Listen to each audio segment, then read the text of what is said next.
Buenos días, buenas tardes y buenas noches, como en cada ocasión, un nuevo podcast de Compliance sin Fronteras. En esta ocasión hablaremos de sostenibilidad y la vinculación que tiene sostenibilidad corporativa en materia de compliance, ¿no? No conozco una persona que sepa más de este tema que Tamara Agnic. Bienvenida, Tamara. Muchas gracias, Jimena. Muchas gracias a ti por la invitación y felicitarte por el tremendo esfuerzo que haces en Compliance sin Fronteras. Bueno, agradecerte a ti esta conexión. Estoy segura que para el resto de seguidores de Compliance Sin Fronteras será un placer escucharte. Pero antes que nada, para quienes no conozcan, que la verdad que Tamara es referente en este tema, se las quiero presentar. Tamara es ingeniera comercial de la Universidad de Santiago de Chile. Es magíster en Administración de Empresas, MBA de la Universidad Adolfo Ibáñez y diplomada en competencias directivas genéricas de la Universidad del Desarrollo. Actualmente es socia de KPMG Advisory, consultora experta en prevención de lavado de activos, financiamiento del terrorismo, responsabilidad penal de las personas jurídicas y gobierno corporativo. Se ha desempeñado, entre otros, como superintendenta de pensiones, directora nacional de la Unidad de Análisis Financiero, la UAF, del Ministerio de Hacienda de Chile, presidenta pro tempore del Grupo de Acción Financiera en Sudamérica, ex Grupo Gafisud 2012. Es expositora ante comités especializados del Consejo de Seguridad de Naciones Unidas y relatora en foros internacionales y miembro de equipos evaluadores de Gafisud. En el ámbito legislativo, que ya nos contará, ha sido impulsora y gestora de la tramitación de los proyectos que modificaron las facultades de la UAF a través de la Ley 19.913 y sobre todo de la normativa que estableció la responsabilidad penal de las personas jurídicas en Chile a través de la Ley 20.393 y de otros cuerpos legales que perfeccionan materia sobre prevención de lavado de activos y financiamiento del terrorismo. Asesoró a los gobiernos de Nicaragua y Costa Rica como consultora del Gobierno Interamericano de Desarrollo y al gobierno de Perú en la aplicación de estándares anti-lavado. Tamara, es increíble la experiencia que tienes en materia de compliance. Bueno, el papel tú sabes que muchas veces se ve como, como más de lo que tal vez uno hace lo que puede nomás desde el lugar en que esté ubicada. Bueno, tienes que estar súper orgullosa porque la verdad es que es una trayectoria impecable en este punto. Ahora, cuéntanos cómo han sido tus inicios, cómo tu vida profesional siendo ingeniera llegas al mundo de compliance, ¿no? Uy, bueno, ha sido un camino largo, pero yo siempre digo, el destino me ha arrastrado hasta acá. No es algo que yo haya planificado en la vida, haberme dedicado a los temas de compliance, pero cuando empecé a poner ojo en esta disciplina, fue cuando me correspondió hacerme cargo de la prevención o más bien de los temas de lavado de activo acá en Chile. Yo era asesora en el Ministerio de Hacienda y me dieron la responsabilidad de relacionarme con los organismos internacionales en todo lo que dijera relación a la lucha, el combate contra el lavado de activos y el financiamiento del terrorismo. De ahí empecé a mutar hacia este ámbito más completo del compliance, cuando encontré la relación con la corrupción, después cuando encontré la relación con otro tipo de delitos que le generan tanto daño a la economía y al desarrollo de los sistemas económicos y de los países. Y fue así, entonces, como fui derivando en materias de gobierno corporativo y finalmente en sostenibilidad.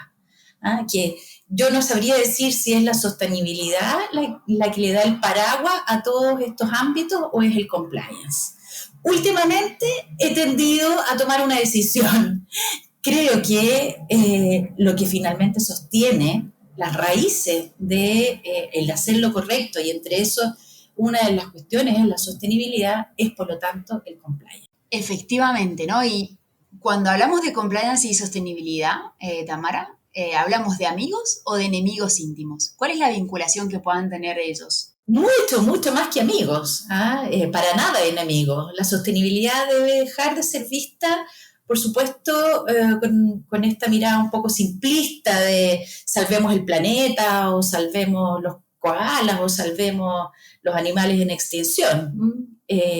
es un complejo sistema que involucra lo financiero, lo social y lo normativo. ¿Y por qué tal vez en ocasiones se ha visto que podrían, o se ha pensado que podrían ser enemigos? Es porque el compliance en general se le ve como algo sancionatorio, de perseguir, de llegar a una sanción, y la sostenibilidad en general, siendo muy simplista, se le asocia más al ámbito de la colaboración. Y creo que la unión de esos dos mundos es lo que finalmente termina por fortalecer esta mirada de hacer lo correcto. La pregunta que deben hacerse las altas administraciones, los inversionistas frente a la sostenibilidad no es cuánto cuesta la sostenibilidad, sino cuánto renta en el largo plazo. De eso se trata la sostenibilidad. Y en ese nuevo foco, el compliance juega un papel clave en cómo se entiende la responsabilidad e integridad del gobierno corporativo. Es evidente que estamos viviendo una transición corporativa, ¿no? Donde tanto la transparencia como la ética se vuelven un activo más en las organizaciones. Recientemente había un artículo del País aquí en España que mencionaba que los inversores apuestan por empresas éticas y verdes, ¿no? Y esto pone un poco sobre la mesa la importancia de invertir en sostenibilidad, ¿no? Por supuesto, la mirada que tenían algunas organizaciones en el pasado, y que todavía algunas la tienen, pero estamos tratando de cambiarles el foco, es que tal vez haciendo pequeñas acciones que les dieran como este manto de ser responsables socialmente, estábamos con eso satisfechos. Y la verdad es que la sostenibilidad es mucho más que eso, porque algunas organizaciones se quedaron ahí un poco ancladas en el greenwashing, como se conoce, ¿no? Esto de tratar de limpiar un poquito la imagen con algunas acciones, pero que es poco creíble, ¿ah? O poco sostenible la misma acción de que se trata de enmarcar dentro de una mirada de responsabilidad social. Tamara, en cuanto a gobierno corporativo y sostenibilidad, toman cada vez más relevancia para los stakeholders de las organizaciones, ¿no?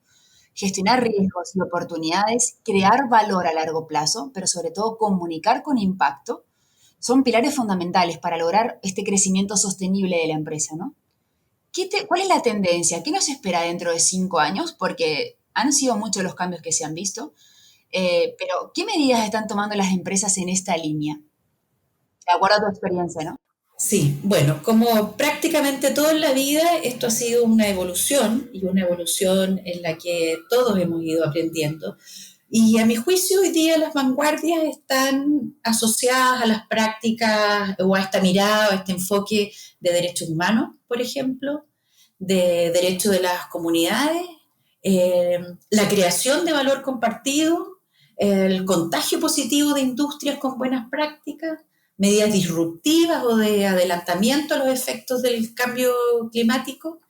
Eh, y las retaguardias están todavía, como te mencionaba hace un momento, en el greenwashing, en la rentabilidad del corto plazo, en la mitigación de los impactos del cambio climático, así como con acciones muy específicas y sin esta mirada como más hacia el horizonte.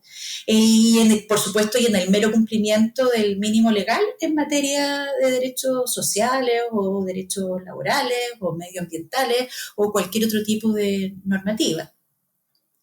Eh, la retaguardia, como te digo, las que se van quedando un poquito atrás, están todavía muy vinculadas a realizar un esfuerzo mínimo en lo que la ley me pida y punto. Aquellas que han sido capaces de levantar más la mirada van, por supuesto, mucho más allá de lo que la propia legislación les exige, y han empezado a construir espacios comunes con todo su entorno, lo que hoy día se conoce como valor compartido. En este punto, juega un rol crucial en relación a lo que comentas, los efectos del COVID, ¿no? Ya que sus implicancias y su impacto en el tejido empresarial han sido notorios, ¿no? De acuerdo a tu experiencia estos meses, Tamara, ¿cómo están afrontando las empresas el escenario post-COVID, en esta llamada nueva normalidad? los próximos pasos y desafíos en términos de sostenibilidad empresarial, con un foco en la visión ambiental, social y buen gobierno, ¿no? Mi impresión, te puedo asegurar que cuando empecé a notar la llegada de la pandemia aquí en Europa, pensé que compliance iba a ser la prioridad última de los consejos de administración. Y lo cierto es que el sector ha tenido un auge increíble. Las empresas han estado preocupadas por la gestión de sus riesgos, por incorporar departamentos de compliance, se han dado infinidad de charlas y de congresos. Ahora, en relación a sostenibilidad, ¿cuáles son los grandes desafíos que tenemos por delante? Bueno, nosotros hemos puesto especial atención en los efectos que los comportamientos corporativos están teniendo y por supuesto van a tener en la reputación de las organizaciones. Esos efectos no son tan relevantes en las conductas de compra, sino más bien en las conductas de los inversionistas y de los reguladores y, ¿por qué no?, de los legisladores. Y es aquí entonces donde uno esperaría que algunas prácticas deseadas por parte de los que nos dedicamos a estos temas sean ya el piso mínimo, es decir, que se transformen en legislación. Y ahí los legisladores sí han tenido alguna acción bastante relevante. Y me gustaría tal vez darte un ejemplo de lo que ha sucedido acá específicamente en Chile, con algo bien significativo que son las administradoras de fondos de pensiones, las AFP, las organizaciones encargadas de la previsión social para la jubilación en el largo plazo. Y tras décadas de mala reputación de estas empresas y de poca confianza en el sistema, hubo hoy día suficiente apoyo político y de opinión pública para aprobar proyectos de ley que uno que ya permitió retirar el 10% de los ahorros previsionales y otro que está a puertas de ser aprobado para que los cotizantes puedan retirar un 10% adicional. Y esto provoca un daño a la industria y sin duda abre espacios para cambios aún más profundos. Y creo que es fundamental que le pongamos ojo a este ejemplo de cómo, no quiero decir malos comportamientos, sino que poca conexión con el medio, poca conexión con el entorno, terminan derivando finalmente en malas leyes, malas legislaciones e impactos negativos para industrias que a lo mejor estuvieron tratando de protegerse tanto que perdieron la conexión con sus afiliados, perdieron la conexión incluso con su propio deber ser. Y yo creo que ese es un ejemplo al que deben mirar todas las otras industrias, todos los otros sectores económicos, para que no les suceda lo mismo y que sigan siendo súper conscientes de que forman parte de un sistema, forman parte de que cualquier acción que ellas realicen va a tener algún efecto en alguna parte, a veces insospechado. Y en esa incerteza de dónde podríamos estar generando algún impacto, si es que es negativo, tal vez se nos vuelve como un tipo boomerang, ¿no? La mirada SG permite, por supuesto que la mirada SG es la más orientadora en identificar cuáles podrían ser esos riesgos que después se transforman como en una lanza que te llega como por la espalda, ¿no? Esta mirada SG, este enfoque SG, permite observar todas las aristas desde un enfoque de riesgo. Pero no solo riesgos para la empresa, hay que mirar los riesgos, lo que te decía, de esta conexión que tenemos con todo nuestro entorno. Hay que mirar los riesgos entonces de todos los actores para lo que ese análisis y un análisis, por supuesto, sincero, honesto, no tratar, o sea, no mentirnos, sino más bien honestamente cuáles son los comportamientos internos de las organizaciones que van a tener un impacto posterior en la reputación. En relación a lo que comentas, ¿no? La gestión de la reputación es una de las grandes causas por las que las empresas están implementando programas de compliance. Si bien hay una fuerte exigencia, entre comillas, normativa, dependiendo del país que la incorpore o no, la verdad es que La gestión de la reputación es clave y en este punto juega un pilar fundamental ser una ventaja competitiva, ¿no? Es decir, diferenciarnos del mercado en este punto. Sostenibilidad y ventaja competitiva son términos opuestos entre sí en la mente de un directivo medio, ¿no? Que identifica sostenibilidad con renuncia a cuotas de mercado, incurrir en mayor coste de inversión, proveedores más garantistas, respetuosos del medio ambiente, más caros, etcétera, ¿no? Ahora, en tu experiencia, ¿cómo hacemos para promover precisamente entre la alta dirección esta idea contraria de que realmente invertir en compliance, en sostenibilidad, en gobierno corporativo es una ventaja competitiva? Bueno, tú lo has descrito muy bien, pero yo creo que esa dicotomía que está en la cabeza de algunos directivos es falsa. Acá en Chile tenemos ejemplos de empresas muy exitosas eh, que han partido como un emprendimiento sostenible, por ejemplo, y que hoy día ya están teniendo inversiones en otros países, que se han constituido como empresas B, donde todas las utilidades se reinvierten en la misma organización o que se fijan con un propósito muy concreto y que terminan siendo sumamente rentables.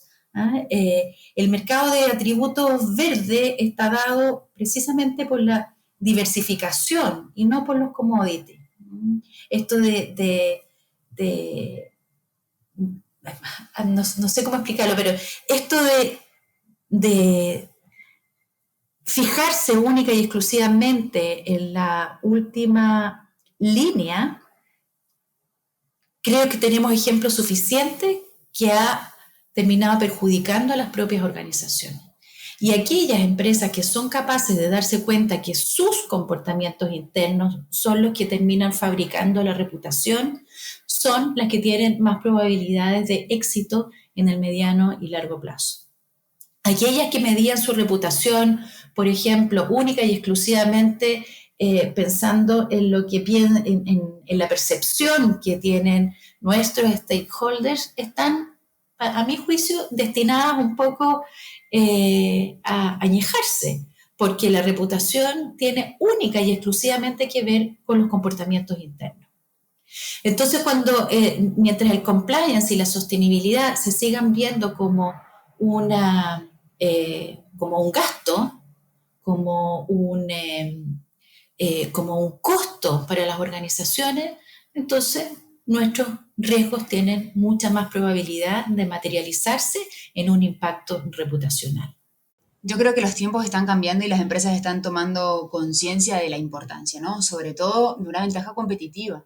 En mi experiencia, las empresas exigen mucho a sus proveedores, a sus clientes, a los subcontratas, a las franquicias que representan su marca y con quienes se vinculan, estar alineados en temas de compliance y sostenibilidad por esta repercusión o esta responsabilidad que puede generarles, ¿no? Por supuesto, todo el tema de la cadena de suministro, que tal vez en los orígenes del compliance no era tan visible, hoy día ya es una urgencia. Las empresas han ido agotando ciertas etapas en este camino evolutivo y hoy día las cadenas de suministro no pueden estar fuera de la mirada de sostenibilidad y tampoco de la mirada de compliance. Sí, exactamente. Como te decía, los tiempos pienso que están cambiando, que formamos parte de una generación de la transición, de que venimos a evangelizar un poco sobre la importancia de cambiar la mentalidad en este punto y cómo al final, como bien dices tú, hay que evangelizar con el ejemplo, ¿no? Porque son muchas las empresas que apuestan y son muchas las empresas que han visto esas ventajas competitivas, ¿no? En este punto. Sí, me gustaría darte un ejemplo muy actual acá en Chile. Acabamos de tener hace 2 días la primera sentencia en un juicio oral a una persona jurídica. Habíamos tenido algunas otras sentencias, pero todas a través de juicio abreviado. Este fue por un juicio oral y donde los argumentos que dio la jueza que dictó la sentencia creo que favorecen mucho a quienes nos estamos dedicando a impulsar el tema de sostenibilidad y compliance. ¿Por qué? Porque esta empresa tenía un sistema de compliance, ¿no? Tenía un sistema, un modelo de prevención de delitos debidamente certificado incluso. En esta sentencia, la jueza lo que dice, en pocas palabras, y yo reinterpretándolo por supuesto, es que este modelo podría haber sido incluso más que una atenuante, una agravante. ¿Por qué? Porque se identificó que era un modelo de papel, que se hizo para, en definitiva, mostrar que se tenía, pero no estaba internalizado lo suficientemente bien en su sistema de gestión, en su estrategia organizacional, y por lo tanto lo transformaba en simple papel. Y esto, como te menciono, es un fallo histórico para nosotros, que nos dedicamos a estos temas de compliance, porque ahora con mucha más nitidez vamos a poder decirle a las organizaciones y a las empresas de la importancia de avanzar en sistemas efectivos y que no solamente estén ahí colgados con el certificado de que una empresa externa obtuvo una foto en un determinado momento del tiempo. Que estos sistemas tienen que tener vida, estos sistemas tienen que ir ajustándose y adaptándose a los distintos riesgos que nos vamos a los cuales se van enfrentando. En este punto, Tamara, ¿qué consejo le darías a una persona que quiere iniciarse en compliance y sostenibilidad? ¿Qué le aconsejarías? ¿Cuáles serían la, cómo lo guiarías para enfocar su ámbito profesional en este rubro, ¿no? Desde la mirada del consultor o de la mirada de la empresa que quiere iniciar un camino hacia hacer lo correcto. Desde la mirada del consultor. Desde la mirada del consultor. Creo que la importancia del consultor es tener una mirada 360. En no olvidar nunca que lo que uno llega a instalar a las organizaciones son solamente herramientas, que el objetivo es mucho más amplio que ese. El objetivo, que me imagino que todos los que nos están escuchando, Jimena, el objetivo es tener un mundo mejor. Y si el objetivo es tener un mundo mejor, dejarlo en condiciones apropiadas para nuestros hijos, para nuestros nietos y para las generaciones que vienen en el futuro, entonces la mirada tiene que ser necesariamente 360. Y no transformar en objetivo los instrumentos, sino que nunca perder ese foco.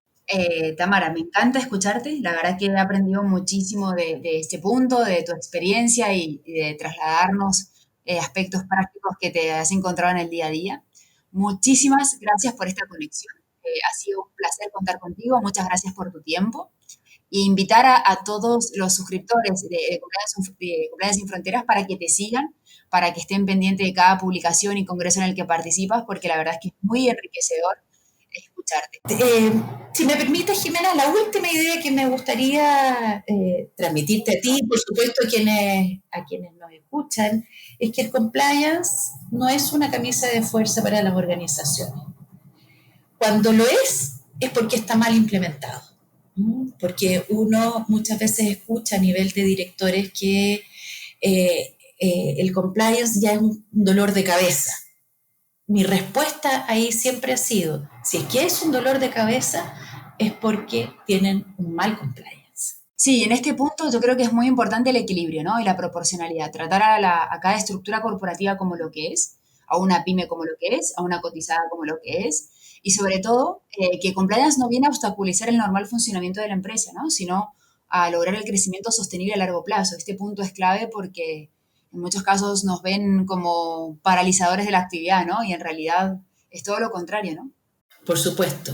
El objetivo del compliance es dar sostenibilidad financiera, lo dijiste muy bien, financiera, orgánica y operativa en el largo plazo a las organizaciones. Tamara, muchísimas gracias, eternas gracias, ha sido un placer y ojalá podamos contar contigo nuevamente en Compliance Sin Fronteras.